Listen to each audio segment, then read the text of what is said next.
It's April 7th, and a new patch of the last spell just came out with a slew of balance changes that we need to talk about. So, this is patch 1.0.2.14. We're going to get into all the details right after a brief administrative note. So, I've had a lot of people asking in the comments, and as part of the 1.0 release of the last spell on PC, there were a sweeping set of balance changes made to the game, primarily focused on getting all of the weapons well aligned. That patch has still not made it to console. The reason is that consoles have an approval process that needs to go through the builder of that console. That would be Nintendo or PlayStation for the last spell.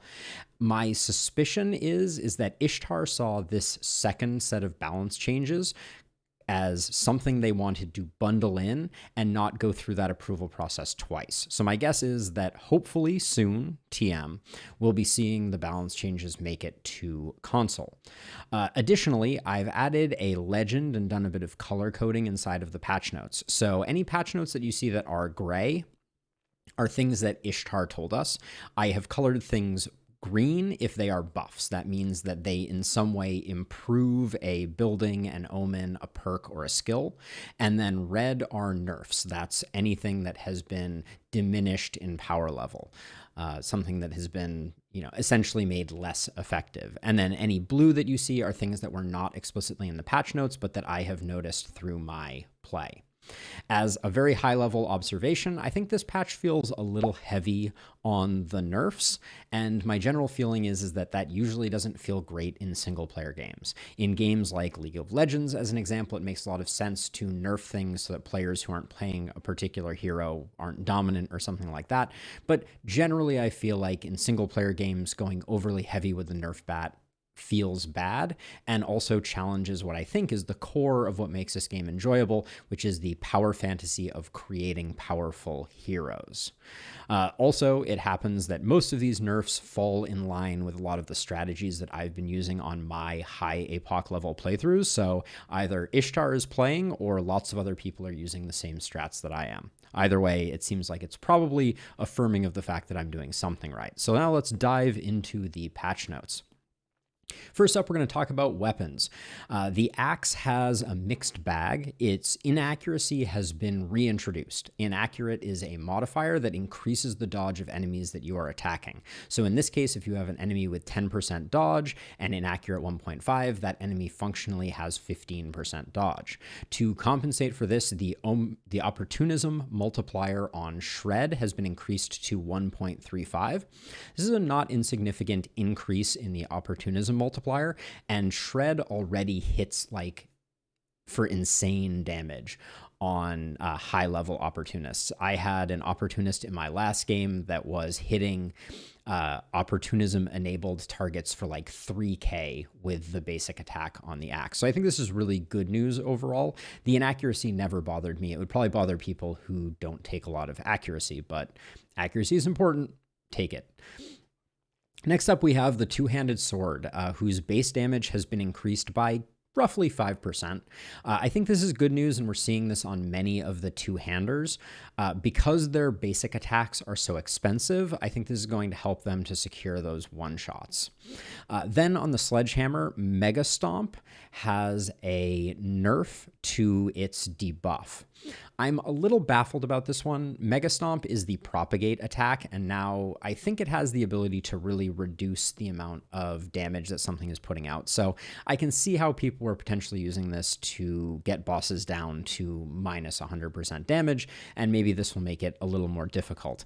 The reason that I put the but why here is that Mega Stomp carries a lot of damage with it, so it's pretty rare that you're going to be able to debuff things too much before you've just straight up debuffed them fully by killing them.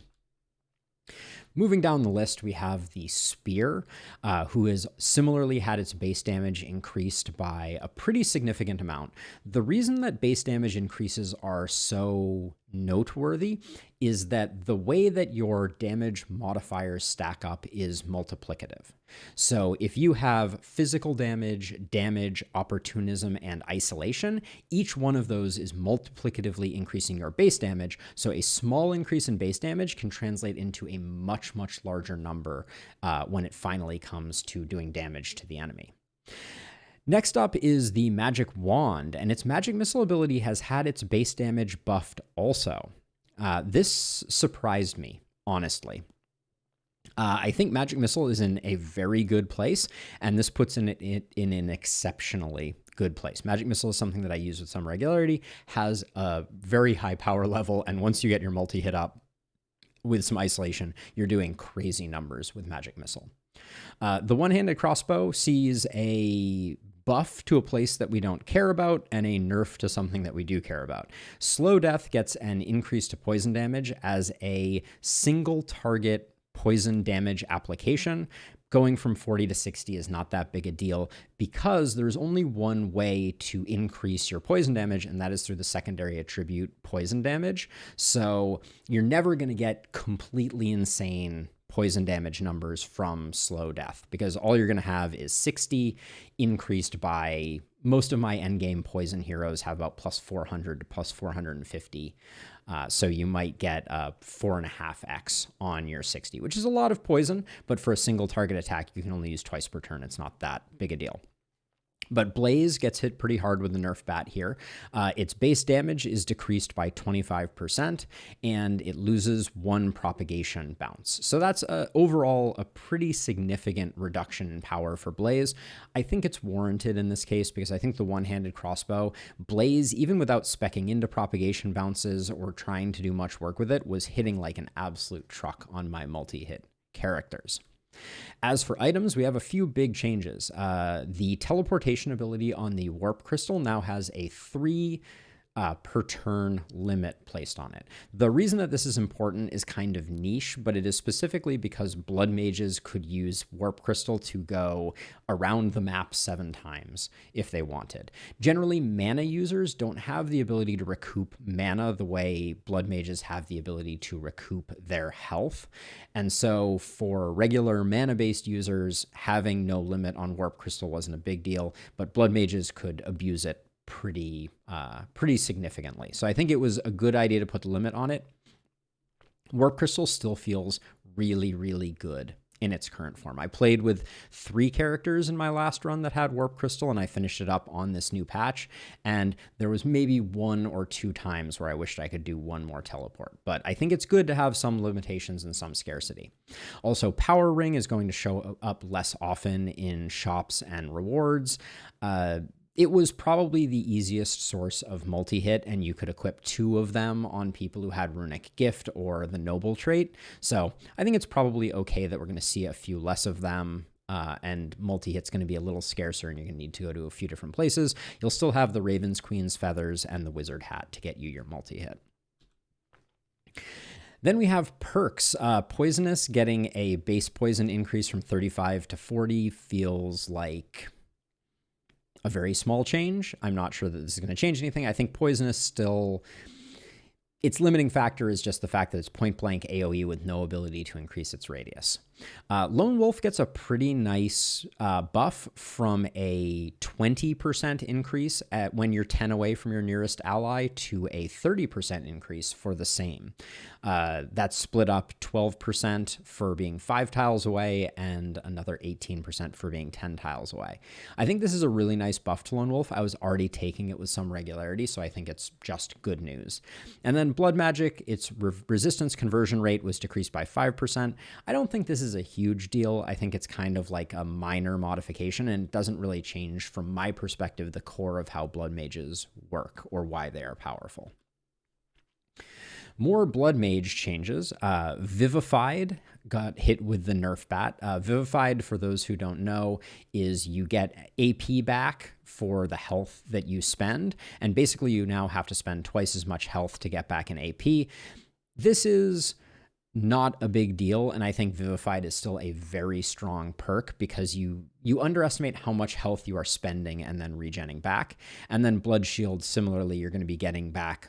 You're going to be getting less block because you're going to need to spend 12 health to get 1 block back. Then Crit Master, we see a similar thing going on. The base critical power is being reduced by 20%, and then the amount of crit power you're getting each time is 1% less each time. Critmaster's still an easy take. The nerf hurts a little bit, but builds that are critting 100% of the time with multi-hit are still going to abuse Critmaster pretty remarkably. I'm a little surprised that we didn't see a cap put on how much crit power you can get from Critmaster, but nonetheless, still a very strong perk. A little sad to see the nerf bat hit that one.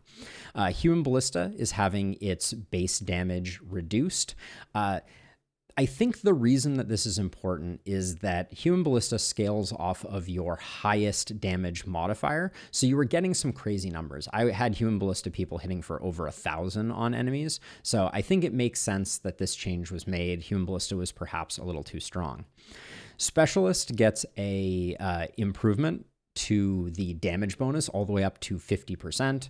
For those who don't remember, Specialist means that you only get to use one weapon and you get one more use of each of the abilities on that weapon. I still don't think this is enough. I've said it before, but I think 50% damage bonus and 2 additional uses for each ability is what Specialist needs to be enough for it to get used sometime. And then Berserk, the damage bonus for getting hit goes up to 4%. I think Berserk is still weaker than Boom on melee heroes, but there may be some niche cases where Berserk can spin you up into a pretty powerful hero. Potent Toxins just gets a straight up 25% increase in poison damage. This is really nice. Whoever was sitting back and saying poison heroes are not strong enough is losing their mind. I think they were already strong, and this just makes them stronger. The main problem that I see with poison heroes that's not addressed by this is that the initial 4 perks in the poison column are basically worthless. Going poison means taking poison as a secondary attribute every time you see it, rolling for poison as a secondary attribute every opportunity you have, and then taking epidemic and potent toxins and having a druid staff, and you're pretty much good to go. Fortress Master gets hit with the nerf bat. This is a preview of coming attractions of ballistas and catapults taking a pretty big hit. The way that I think about this nerf here with Fortress Master is previously you could basically cover a side with 10 range. Now with 6 range, you're really going to cover half a side or a corner at best, and you're probably going to need to stay relatively still to get decent coverage. Don't Panic. This is the one that affects you attacking enemies that are generating panic, sees an increase in its damage bonus to 40% and an increase in accuracy to 15%. I think there's some niche builds where Don't Panic might be good if you're intentionally letting enemies enter your base in order to get a lot of corpse piles. High risk, high reward type of strategies. But I don't think this is anything to write home about. I generally don't find space for Don't Panic, but it is a unique source of multiplicative damage increasing, so there is value to it. I don't know that any of the bosses will ever enter your base, so Don't Panic is not good for boss killing. On to buildings. This is probably like one of the headlining features here. Ballistas get hit pretty hard with the nerfs.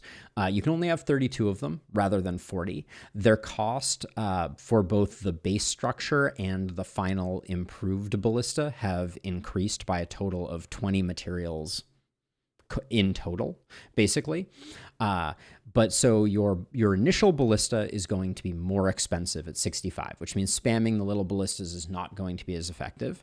The upgrade then is going to be slightly cheaper, and the total net result is going to be that it's going to cost you 100 materials to get a mounted ballista up and operational, and you can have a maximum of 32 of them, like I said before.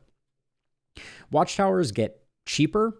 I kind of feel like they could be almost free and I'd still never build them, but for those who love watchtowers, now you can make them more easily. Walls get buffed. Walls and gates get buffed across the board. So basically net, we're talking about a 10 material savings going all the way to reinforced stone walls.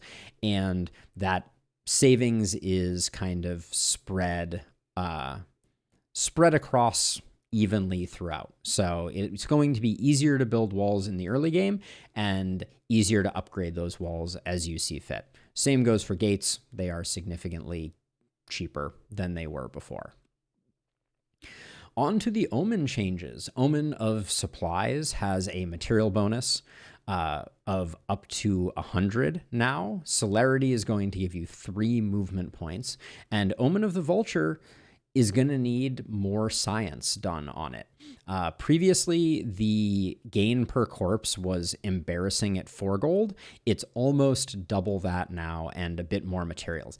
I could see certain strategies where getting a lot of corpse piles and going for Omen of the Vulture could be viable. The problem that I still see with Omen of the Vulture is the fact that the corpses have to rot, which means that if you have another wave of enemies coming on the same side as the previous one, you're potentially losing out on a lot of your vulching. More Omen changes. Omen of Siege, the bonus damage for defenses has been decreased by 5%. I don't know why that arrow is green. Let's not talk about it. And then Omen of Trapper, the increased radius additional damage is going to be reduced. I'm really sad about this because I think traps were actually in a pretty good place based on my playing. So I think this makes Trapper significantly less interesting. And I am basing that off of the fact that I played a run just now, earlier today, with Omen of the Engineer, and the secondary damage on ballistas feels radically nerfed. They don't say what percentage change they put in, but it feels very big. Whereas previously, if you had a handful of ballistas hitting 2 enemies, the one in the back that was taking like the splash damage equivalent would die pretty consistently. Now that's almost never happening. It feels like a pretty huge nerf to Omen of the Engineer. I'm not sure it's honestly worth taking anymore. We're going to have to keep experimenting with it. But ballistas, between the changes to ballistas function that we previously talked about and their expense and the number of them that you can have, coupled with Siege and Engineering, hits pretty hard. And then Trapper is just kind of sad. Now, they've made some changes to the maps and bosses. Generally, what the concept that they're going for is smoothing out the power curve. I think that right now, a lot of new players are playing through, they're like, everything's good, everything's good, everything's good, and then they get to the boss night and they get absolutely steamrolled. So what they're trying to do is make the boss nights a little easier and make the nights leading up to the boss a little harder, so that hopefully if you make it to the boss, you are relatively well equipped. I think this is maybe a bit misguided. And the only reason that I say that is that I think the reason people die to the bosses is that they do not understand the boss mechanics at play. And so from my perspective, I think that it is more about learning through doing than anything else that's kind of stopping people's progression. Once you start to understand a boss and how to build heroes to kill that boss, then you're going to have a much better time. But that being said, I don't think there's a problem with this smoothing that they're doing. To talk about the specifics, I think it's often pretty hard to conceptualize these changes, but apparently Gildenberg is going to have more knights on night 6 and more enemies on night 6. Not that I can really picture in my head what night 6 looks like, but that's going to be a theme for all of the map changes. Lakeburg, same things. Nights 7 through 11 are going to be harder and longer, and then night number 12 is going to have a lot less enemies, and Nessie gets hit with the Nerf bat. Glenwald, nights 6 through 9 are going to be harder, nastier, more bad guys, and then the final night is going to be less enemies, but it sounds like no less druids. And then Elderlicht, nights 1 through 14 are just going to have 1 and 14, not 1 through 14, are going to have less enemies. Night 1 obviously being the first night, and then night 14 being the boss night.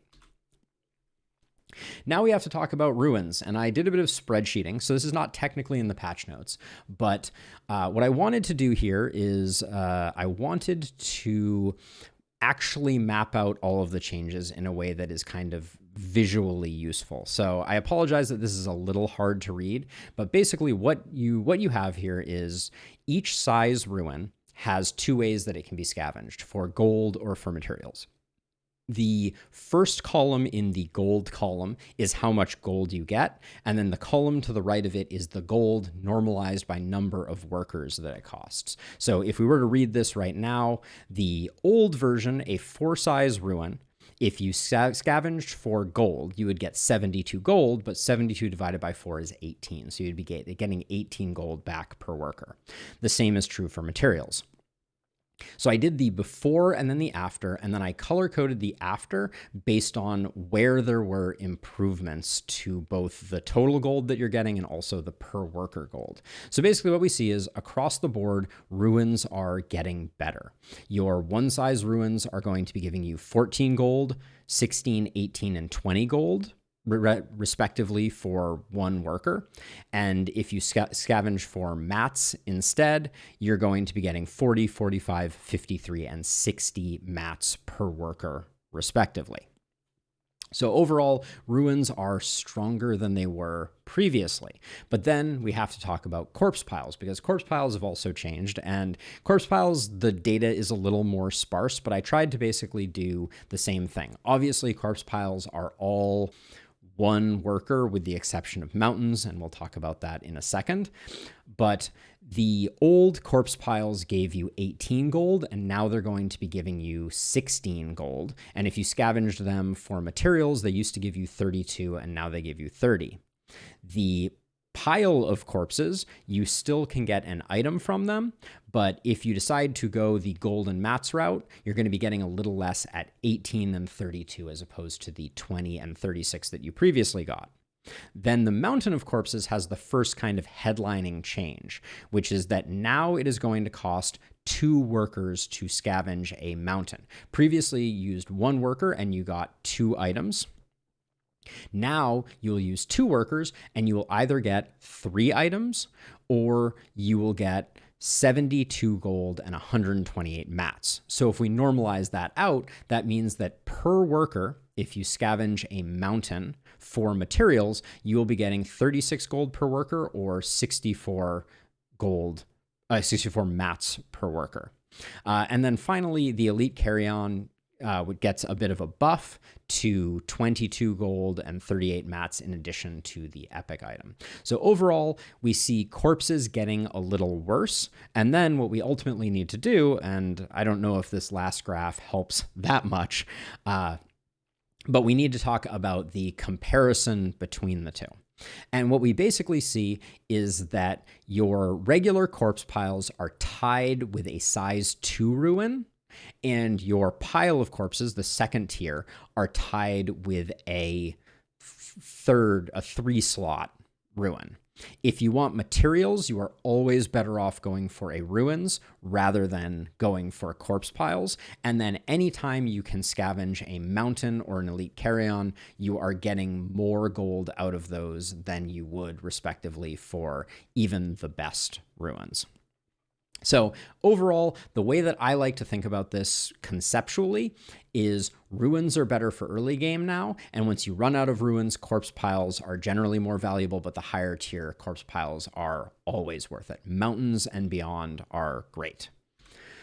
Now, last thing we need to talk about are bug fixes. So the first of these is a big deal, and that is the defensive training perk was granting more experience than they intended to. So the tooltip always said that you would be getting 30% of the enemy's XP value.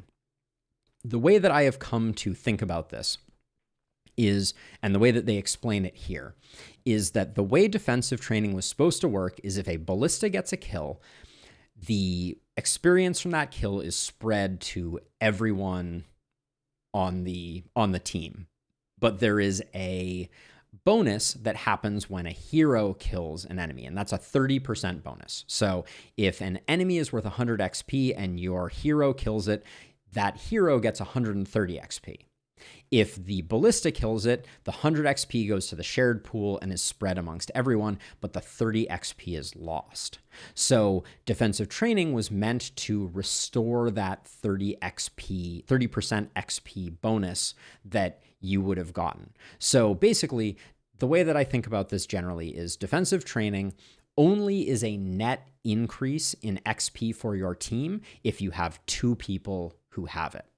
Otherwise, it's really just no XP loss, because what will happen is every time a ballista kill happens, it will be attributed to one of your heroes. Now, if you have 2 heroes with defensive training, then you're getting an additional 30% XP on those heroes, or the total amount that's entering the shared pool.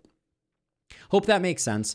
I don't think this is a huge deal, but defensive training was exploitable previously. It's good to see it adjusted to be more in line. I originally was a little salty about this one, but I think it's actually correct. Some fixes to make it so there can't be infinite knights. Blockers were sometimes hanging out in the mist, probably smart, good way not to get killed. And then Vampire and Human Ballista had a, quote, weird interaction that I'm glad I never saw.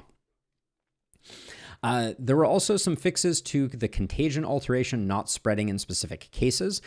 Very importantly, this has nothing to do with the change in the last patch to area effect simultaneity. I'll try to explain this very quickly, but basically, back in the day, the way that it would work is when you did an area effect attack, let's say you did a 6 area effect attack directly in front of you, Scorching Wave as an example, it would do each of the kills in order. Each of the 6 attacks would happen in order. So what could happen in some cases is an enemy that was standing next to other enemies would become isolated in the middle of your AoE, and then you would get the isolation bonus on that particular hero. The big reason that this was a nice thing, or a thing that could be positively exploited, is that that meant that if you did a large AoE attack and anyone had contamination, it would potentially spread throughout the enemy base, and you would end up on the edges of your AoE with a bunch of contaminated enemies. This is no longer the case. So now the way that this works is if you center an AoE, let's say you have one of the plus style AoE attacks, and you have contagion on the middlemost unit, and you hit them with that plus shaped attack, you will never get any contagion spreading out of it, because the contagion will not spread beyond the confines of the AoE. The AoE will kill all of those units at the same time, so there will be no one for that middle unit to spread contagion to. This change, I don't know exactly what it was about, if I'm being honest, but it does not seem to change that behavior. What this means is that things like Boom are anti-synergistic with contamination, because if you do Boom and you kill 5 enemies in a plus shape and the middle one had contagion, it will never spread. But that's a long explanation of some of the problems that I have with contagion and contaminate that aren't necessarily to do with this particular issue. There's some type of fix for production phases getting skipped. Heroes were turning red when they attacked mirror enemies, not a big deal. The UI scale can now go up to 120%. I probably will stick at 100%. People seem to scratch their head at that, but I think it makes for better viewing.